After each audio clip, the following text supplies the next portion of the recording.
Yo, what's up, guys? So this is day 22 of the vocabulary challenge, and today I looked at some awesome lines from Keith Jarrett.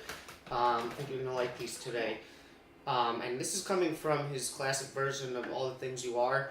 I remember first hearing this maybe when I was in like 9th or 10th grade when I first started getting into jazz, and I used to think this was so over my head, and it's still incredible to me, but it's nice to kind of finally be able to actually learn some of these lines and have a really good understanding of it now. So I'm just going to show you a couple of these lines, and I think that they're really good.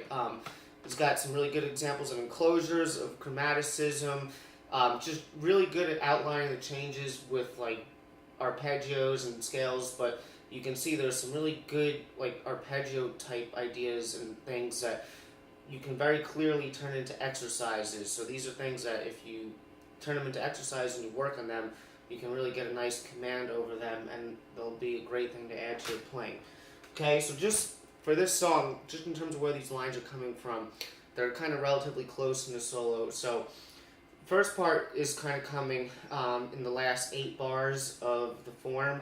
So when it starts, so you know the last 8 bars, you got your F minor, B flat minor, E flat 7, and then you got your A flat major. So it's starting when it hits this A flat major 7, and then you got your D flat major to G flat 7. But I kind of like to think D flat minor, which is like the 2 of that 5, and then back to A flat major, B diminished, then B flat minor, E flat 7, 2 5, back to the A flat major, and then it's got that to finish off the chorus. But that's the part of the chorus that first line is coming from. And then the second line I'm going to show you is in the very next chorus, but it's starting a couple measures later. So in the next chorus, it actually starts the same way that the last 8 bars started. So you got F minor, and then the part I'm talking about is coming in on the B flat minor, which is the next measure. So let me just play it for you quickly, just so you can see what we're going to be dealing with. Okay, so we're going to start just a couple seconds before. Alright.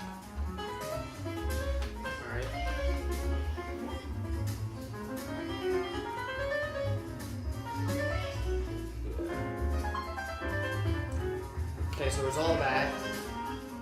And then this.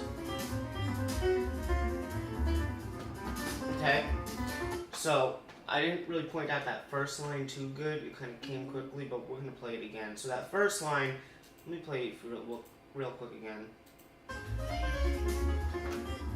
So right now.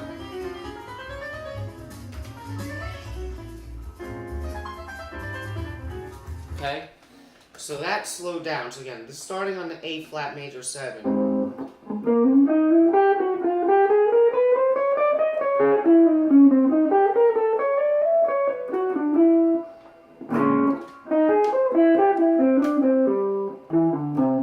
Something like that. So we'll break it down. You'll see how it's really amazing what he's doing here, but it's not too complicated, and it's outlining the changes perfectly. Okay, so like I said, we're starting at this A flat major 7 here, and he's starting on the end of 1, and he's just coming on the root, and he's kind of ascending the A flat major scale, and he's doing the triplets. So 1 and 2 and 3, and so when he gets to beat 3, he's basically doing an enclosure, which is leading up to a chord tone of the next chord, D flat major, which is the 3rd. So that's a great note to lead into, because this 3rd is one of the strongest notes. So it's a nice little chromatic enclosure. So 1. Okay, then when he's on the D flat major, he's got this line. And it starts by just continuing to ascend that same scale. You can think of it as D flat Lydian or A flat major, same scale. But then when he gets here, he just goes chromatically up. And just a good example of chromaticism again, and as long as the destination point is correct and the notes are falling in the right place, it sounds good. So basically, like I said, after the D flat major, I like to think of the next chord as D flat minor, because to me, it's just easier to think like that almost than go D flat major to G flat 7, which is kind of like the same thing, but it's easier for me to have the same root note and just switch the quality from major to minor, because it's almost like major 4, minor 4, which is like a minor plagal cadence to 1 again. I like to think that way. So when he gets there, 1 and 2 and So this shape right here, right? And that's very clear to me as a D flat minor. I'm kind of thinking like a D flat Dorian or C sharp Dorian. You can just kind of see that shape very clearly there. And that sounds great coming from what he played before.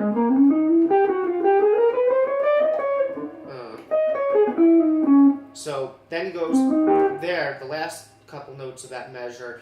He's basically playing the C minor triad, but it's related. Hold on. 1 and 2 and 3 and 4 and 1 and 2 and 3 and 4 and then so that's the next note that he lands on for the A flat major, which is the chord tone. It's the major 7th. So what he plays here. So this is really cool. So what he's doing here, let me just make sure that that is a downbeat of beat 1. 1 and 2 and 3 and 4 and 1 and 2 and 3 and 4 and 1 and 2 and 3 and 4 and yeah, 1 and okay, so what he does is he's just kind of continuing that almost like C minor 7 arpeggio shape, which again is just related to A flat major. It's kind of like the same thing, but with the 9 on top, like an A flat major 9. So 1 and then what he has is 2 and 3 and 4 and 4 and 1. And basically what he's going into is, I'm thinking of these notes as kind of implying A major. So he was A flat major, he's going up to A major. And this is a really cool thing because he's kind of just using some chromatic tension motion, and he's using it in substitution of, normally what you think there is you have A flat major to B diminished, which leads into B flat minor, which is like the 2 of the next 2-5-1 back to A flat major. But it's functioning the same way because the B diminished is really just like a passing chord that just leads pretty much chromatically into B flat minor. So this A flat or A natural major 7 is kind of functioning the same way. It's just like a chromatic thing that's leading up to B flat minor. So coming from the A flat, then 1 and 2 and 3 and 4 and 1 and 1 and 2 and 3 and 4 and then, you know, so that's very A major to me. Okay, and then the last part of this 2-5-1 is really cool too because basically.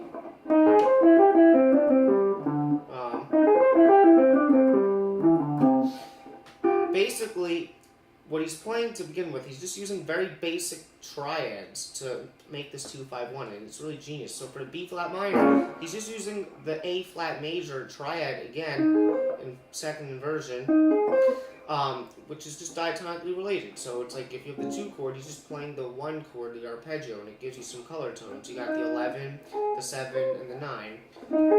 Then what he's playing is C major, and then, like, that's a C major triad, and then he kind of continues a C major sound, or, I'm sorry, then he starts here, which is still C major, then he goes, which again, to me, that's like a C major add 9, because it's just a C major triad with the 9, that's the 9, so it's all C major, and again, if we're thinking 2-5-1, that C major sound is kind of like his sound that he's using to imply tension in replace of the dominant 5, which is E flat 7. So if you see how a C major triad works over E flat, you got the 13, the flat 9, and the major 3rd. So it's like a typical dominant 13 flat 9 altered chord. So that's a cool substitution that you can use, basically thinking C major. And coming from that other major triad before it, it sounds really, really hip. And when you hear it in the context of the line, like, these lines sound incredible, but when you really break them down and see what they are, it really demystifies it, and it always amazes me when I learn this stuff. I'm like, wow, it's not as complicated as it sounds, but it's great stuff. So that whole line again.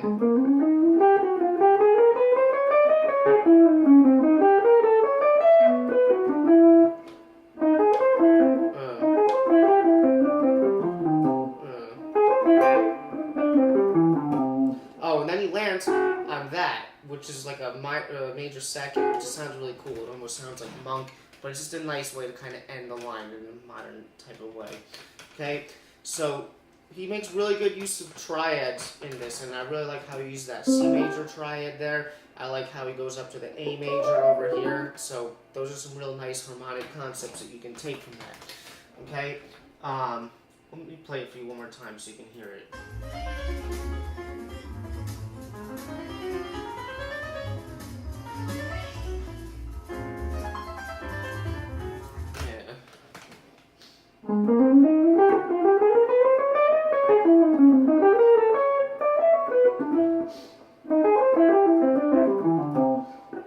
You know, it's great stuff. Okay, and then here's the next part.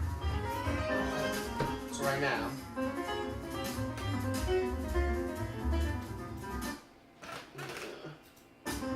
Right? So that part, it's coming in on the and of 3, so of the 2 chord.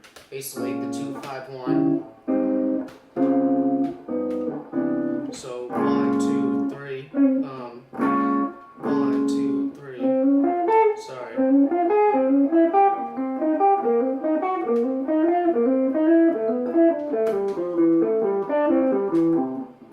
Something like that.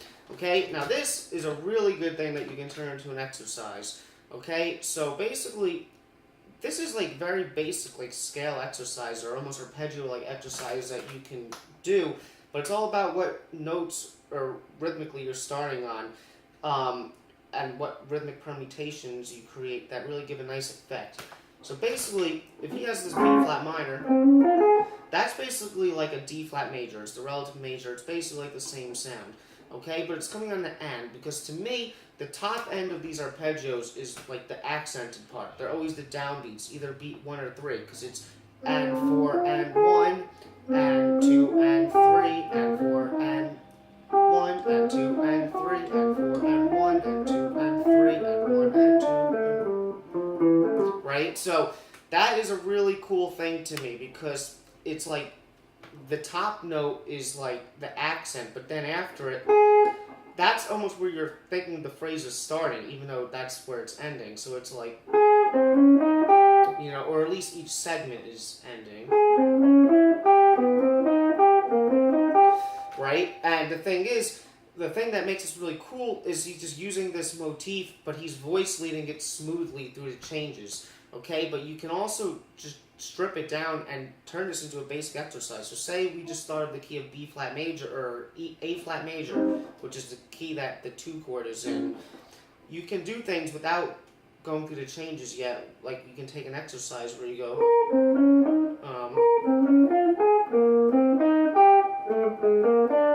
sorry, you know, like taking it through a scale. So like,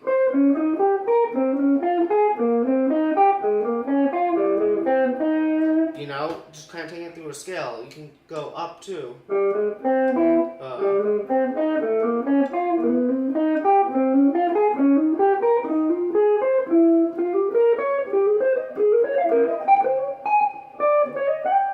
You know, work them out, and that's the thing. I really suggest turning this into an exercise, because if you turn this into an exercise and work on it through an entire scale, and you do it smoothly and in time with the metronome, that's how you're going to be able to do this stuff smoothly and effectively in a real playing situation when you're actually using this stuff. Okay, but what he's doing is he's just taking this concept or the same motif, but he's voice leading it through the changes. So again, this is coming in on the last couple beats of the 2 chord. So when he lands on this note, now he's on the E flat 7. So now he's got to think E flat 7. So he just alters that last note to give it an altered sound, because with E flat 7, I mean technically that's like a 13, the flat 7, the flat 9, and then that's the 3rd. So there's their dominant outline, and then now he's leading up to a major sound, and that's very clearly for A flat major. You got your 9, 3rd, 5th, 7. So it's like a major 7 outline, and then it goes. So that is almost like turning it into an A flat 7, which is really cool, because he's kind of inserting a chord there, almost as if he's going A flat major, A flat 7, which would be like the 5 that leads to the D flat major, which is where it's going. And then he's thinking D flat major, right? And then he's kind of thinking like he has to lead to C major because it's like a G7 going to C. So he just alters this now to fit C major. And then from there, he's doing this nice little phrase that leads into this, which is really cool because now what he has here, he has this. And that is another thing that you can really take exercise from. Basically, it's like you can do these triadic exercises. It's really simple. Here he's starting on the third. But basically you can ascend or descend triads where you play the chord tone, and then before you play the next chord tone, you play the note that is diatonically above it, a scale step above. So it's like if we start on the third, the next note of the triad is the fifth. But instead of playing the fifth, you play the sixth first. So you're just approaching them with chord tones above it. Then the root, that's the root, but you got to play the second above that. You can continue this.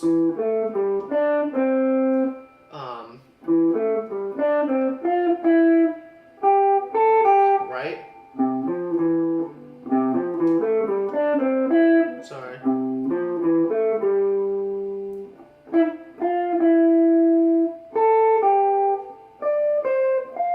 Right? You can go backwards.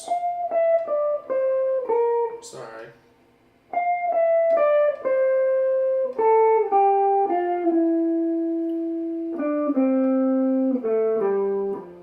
Right? These kind of things remind me almost of classical music.